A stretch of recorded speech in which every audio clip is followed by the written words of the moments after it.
안녕하세요. 스포츠와 과학이 얼마나 어떻게 관련되어 있는지 생각을 해보도록 하겠습니다. 여러 내용들이 있지만 이 내용들은 강사 본인의 소견이 포함되어 있을 수 있음을 사전에 알립니다. 스포츠와 과학, 여러 가지 스포츠와 과학 분야들을 먼저 살펴보려고 하는데요. 체육학 쪽에서 바라본다면 이렇게 네 가지의 스포츠의 과학 분야가 있을 수 있다. 물론 이것들을 더 세분화할 수도 있고, 이것들에 더 추가적으로 몇 가지가 더 있을 수도 있을 것 같습니다. 대표적인 네 가지의 분야를 이제 개인적인 소견으로 적었고요. 이에 덧붙여서 해부학 같은 것도 있을 수가 있겠다는 생각이 듭니다.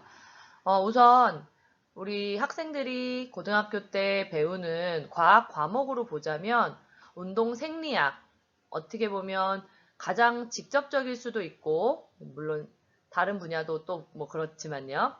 어, 인체의 뭐 운동을 얘기할 때 빼놓고 얘기할 수 없는 분야인 생리학, 그쵸? 이 분야는 우리 과목, 교과 이름으로 치자면 생물이나 화학과 관련이 있다고 생각을 합니다. 생물이랑 아주 밀접하게 관련이 있고 실제 생물의 내용에서도 중복되는 내용들이 많습니다. 두 번째로 운동 역학인데요. 물리라고 볼 수 있고요. 역학의 내용들이 실제로 물리에서 많이 다뤄지고 있습니다. 그리고 물리에서도 역학이라는 용어를 써서 많이 하고 있고요. 예를 들어 유체역학 이런 말 물리학과에서 또 다루고 있다고 알고 있습니다. 그래서 운동 역학. 그래서 어떻게 보면 생리학 역학은 실제로 체육 교사가 되기 위한 임용고시에서도 아주 비중 있게 다루어지는 그런 학문, 그래서 체육학의 학문이자 또 체육을 실제로 운동을 하는 그런 현장, 스포츠 현장에서 항상 밀접하게 연구되고 그리고 발전, 개발하고 있는 분야 학문이라고 볼 수 있겠습니다. 덧붙여서 운동학습, 뇌과학과 좀 관련이 있는 것 같아요. 과학에서는. 그리고 스포츠 의학 분야. 의학은 실제 운동선수들의 재활 분야에서 아주 실제 병원에서 스포츠 의학 관련 전문 의가 있을 정도로 관련이 있고 실제 그러니까 의대를 졸업하여 그렇죠? 의학 분야에 종사하는 사람 중에서 스포츠 의학을 전공해서 스포츠 의학 전문의가 되어서 활동을 하고 있는 분이 계시다는 것을 알고 있습니다. 이렇게 4개 정도 분야로 이제 생각해 볼 수 있겠고, 스포츠와 과학은 일부러 이렇게 연결 지으려고 연결한 게 아니라, 이게 인간이 하는 것이, 신체를 통해서 하는 것이 운동이기 때문에 당연스럽게 과학과 연결이 되어 있다라고 보면 될 것 같습니다.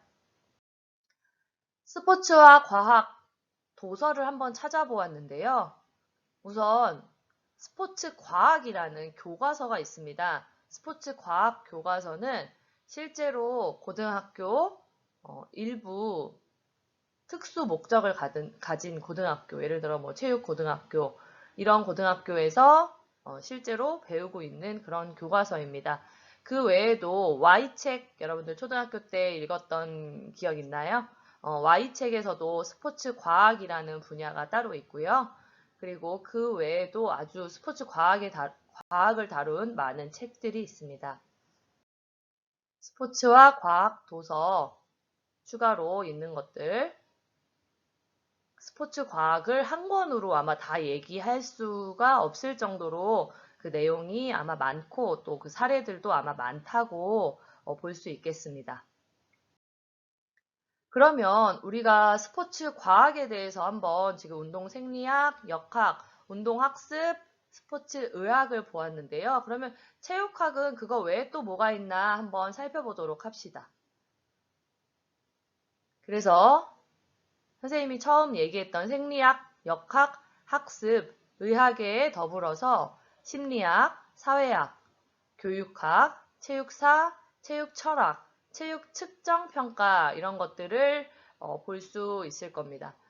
여기서 사실 용어가 그 뒤에 있는 용어들로만 쌤이 생리학, 역학 이런 식으로 말했고 그 앞에 있는 용어를 어떻게 사용하느냐에 따라서 어떻게 연구하는 분야가 다르기도 한데요.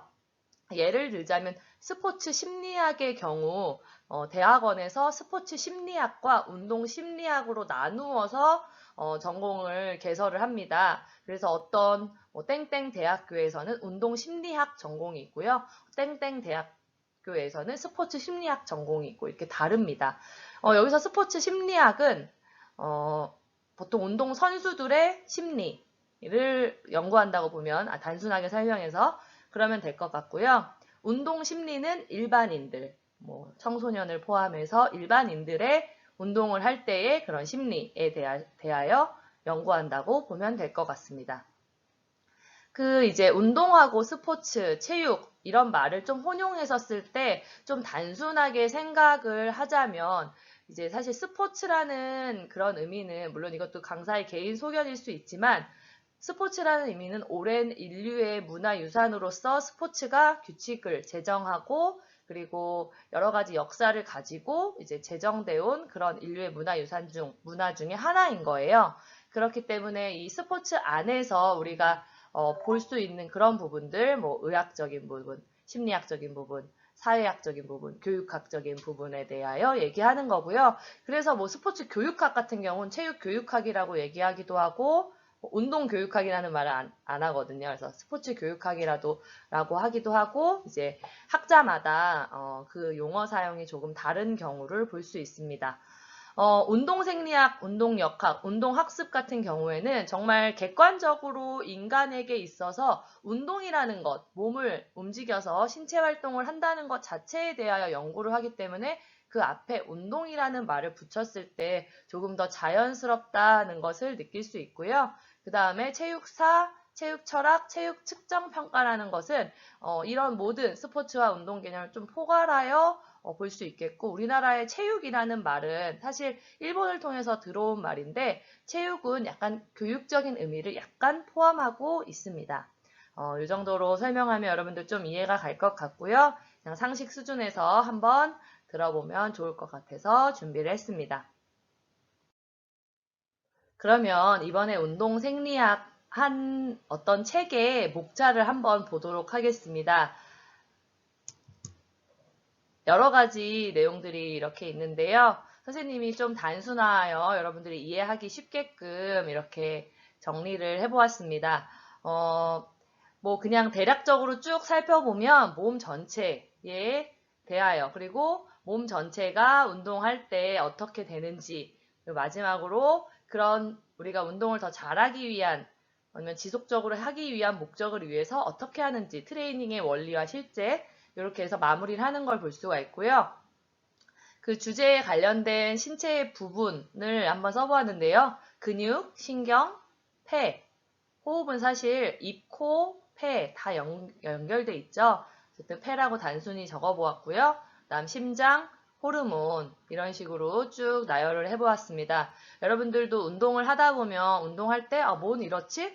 이렇게 숨이 차지? 숨이 이렇게 차다가 심장이 멈추는 건 아닐까? 이런 생각도 들고 운동한 다음날 이렇게 팔이 뻐근하지? 이런 생각도 들고 이게 다음날 되니까 좀 괜찮아지네? 혹은 지금은 운동한 다음엔 아무렇지도 않은데 왜 다음날 항상 뻐근할까? 여러 가지 의문사항들이 들 텐데요. 그런 부분들을 전 세계에 있는 많은 운동 생리학자들이 연구하여 여러 가지 책들로 펴냈습니다. 그래서 여러분들이 또 그런 원리에 기초하여 운동을 하고 그리고 운동을 지도받고 있다고 생각을 하면 되겠습니다. 그래서 운동 생리학 책들이 이렇게 있다는 거 한번 참고 삼아 보면 좋을 것 같아서 실어 보았고요. 그리고 운동 생리학의 여러 개념 중에 몇 가지를 한번 그냥 지나가면서 쓱 보려고 해요. 그래서 다리에 운동하고 달리기 하고 나면 젖산이 쌓인다고, 그렇죠? 운동한 부분, 어깨에 젖산이 쌓인다고 하는데 그 젖산은 무엇인지 쭉 한번 선생님이 적은 내용을 가져와 보았습니다. 젖산은 이제 무산소 운동을 할 때 발생한다고 합니다. 그래서 여러분들이 뭐 요즘엔 잘 안 하지만 100m 달리기를 했을 때 다리에 젖산이 쌓인다 이렇게 볼 수 있고요. 무산소 운동을 지속하면 젖산 때문에 운동을 더 이상 지속할 수 없는 듯한 힘이 들죠. 힘이 되게 든다. 다리가 도저히 움직이질 않는다. 그럴 때 그 다리, 뭐 어깨에 느껴지는 그 부분이 젖산이라고 볼 수 있겠습니다. 운동 생리학의 젖산 어떻게 되는지 또 사진을 한 장 가져왔는데요. 슬쩍 보고 넘어가겠습니다. 운동 역학은 인체의 운동의 생체 역학, 인체의 기계 기능, 그 다음 정력학과 또 동력학 이렇게 나눠지고 그 다음 스포츠 현장에서 역학적 적용이 어떻게 되는지 이렇게 5가지 차례로 한번 구성을 해보았습니다. 너무 어렵게 좀 느껴질 수 있을 것 같은데요. 그냥 이런 분야가 있는 것이 운동 역학이구나 라고 정도 이해하고 넘어가면 되겠습니다. 운동 역학의 여러 책들인데요. 운동 역학 자체를 공부할 때 이제 대학에서 체육학과 학생들이 이제 살펴보는 책들이라고 볼 수 있겠습니다. 운동 역학의 아주 대표적인 예라고 볼 수 있겠는데요. 여기 보면 김연아 선수 맞죠? 김연아 선수의 아주 특유의 점프 회전 기술을 보여주는 것을 여러분들 볼 수가 있습니다. 김연아 선수가 처음에 공중 동작을 하기 전에 팔을 뻗고 있다가 공중 동작을 하면서 팔을 접죠. 그죠? 그리고서 다시 팔을 뻗는데 이 동작은 각속도라고 하는 부분인데요. 팔을 뻗고 있다가 팔을 모으는 순간에 회전 속도가 빨라지는 그런 역학적 원리를 이용한다고 볼 수 있겠습니다. 그 다음 운동학습인데요. 여기 잘렸네요. 운동학습에 여러 가지가 있지만 선생님이 노란색 글씨로 아주 많이 하는 개념들을 적어 보았습니다. 그래서 운동이 어떻게 이루어지는지, 운동을 잘 배우기 위해서 어떤 원리가 이용되는지를 연구하는 학문이라고 볼 수 있겠습니다. 운동학습의 여러 가지 책들을 한번 또 제시를 해보았고요. 이제 첫 번째로 리오넬 메시의 페인팅 운동학습 면에서 볼 수 있는데요. 페인팅을 보면 리오넬 메시가 페인팅을 하려는 순간 사진이죠. 그렇죠? 그리고 심리적 불운기다. 자세하게 이런 걸 설명하진 않아도 심리적 불운기를 이용한다 라는 부분을 볼 수 있는데요. 시간차가 높아질수록 반응 시간이 낮아진다 라는 것을 볼 수 있습니다. 그것이 심리적 불운기의 효과다.